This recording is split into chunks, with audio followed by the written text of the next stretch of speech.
Por que não fazer um contrato de compra e vendas ao invés de fazer inventário? Ora, seria muito simples se isso fosse assim tão fácil, né? Mas não é bem assim que a coisa funciona. Por quê?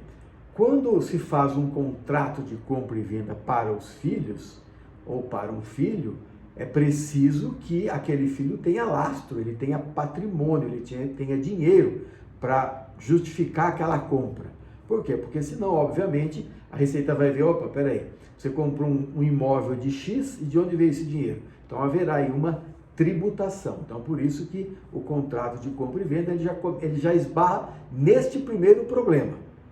Agora, digamos que realmente o filho tenha lastro, tenha patrimônio, tenha dinheiro para comprar os bens dos pais, né? Então vamos dizer que seja essa a situação. Bom, aí se o filho compra os bens dos pais, o dinheiro vai para a conta dos pais, né? Então ele vai entrar no patrimônio dos pais da mesma forma e um dia terá que ser feito o inventário. Então não tem jeito de, essa conta acaba não fechando. Então não vai fugir do inventário da mesma forma. E o terceiro é que é uma coisa muito importante. Quando se faz a doação, quando se faz uma doação de bens ou doação de cotas, os pais podem estabelecer cláusulas de usufruto, podem estabelecer cláusulas de inalienabilidade, cláusulas de impenhorabilidade, cláusulas de incomunicabilidade. São cláusulas, assim, que elas são muito importantes nesse momento, nesses processos. Então, e se faz compra e venda, já não dá para colocar essas cláusulas de impenhorabilidade, inalienabilidade e etc. Mas o que são realmente essas cláusulas? Essas cláusulas são cláusulas de proteção. Vou falar um pouquinho mais dela, um pouco mais abaixo. Eu me chamo Lázaro Sotocorno, sou advogado na cidade de Ribeirão Preto e tenho outros vídeos sobre esse tema. Então, o que acontece?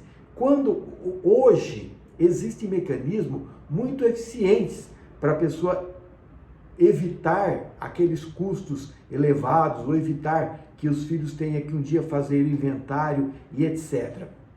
Então, qual que é esse sistema eficiente? É um sistema de planejamento patrimonial da família através de holding familiar. Ah, mas que história é essa de holding familiar que todo mundo fala e tal? Não sei nem do que se trata. Bom, o que é uma holding familiar? É uma empresa ou um sistema, dependendo do volume de patrimônio das pessoas, pode ser mais do que uma empresa, inclusive, aonde se coloca o patrimônio como se estivesse colocando dentro de um cofre, e esse patrimônio ele vai ser guardado lá dentro. Os pais vão fazer cláusulas de administração, então os pais continuarão na administração desse patrimônio. Eles estabelecerão que serão usufrutuários daquelas cotas, então todo o rendimento daquele patrimônio virá para os pais. Também ele vai colocar aquelas cláusulas que eu falei acima. O que é? O nosso Código Civil, no artigo 1911, ele diz que ele permite, né, que os pais, por exemplo, estabeleçam no momento da doação, não só os pais, né, qualquer pessoa que fizer uma doação para outra, no momento da doação, estabeleça a cláusula de impenhorabilidade. O que significa isso? Significa que se o filho vier a ter uma dívida, esse bem não será penhorável. Inalienabilidade, o que é? Que o filho não pode, ou os filhos não podem vender aquele patrimônio. Até porque enquanto os pais vivos estiverem na administração, eles não poderão mesmo, porque eles não terão nem mandato, nada para poder vender. Eles não estão na administração desses bens, não estão na administração, que quem continuará na administração serão os pais e não os filhos. E cláusula de incomunicabilidade, o que é essa cláusula? Como os bens são particulares, os bens vieram em doação, então eles não se comunicam, mesmo que os filhos são casados ou venham se casar, esses bens não se comunicam com o cônjuge. Então, são cláusulas, assim, imprescindíveis, que elas são possíveis no momento que se faz um sistema de holding familiar e se faz a doação das cotas. Então, se por um lado a compra e venda ela tem várias barreiras que podem trazer consequências, por outro lado, existe a possibilidade de fazer esse planejamento patrimonial com antecedência.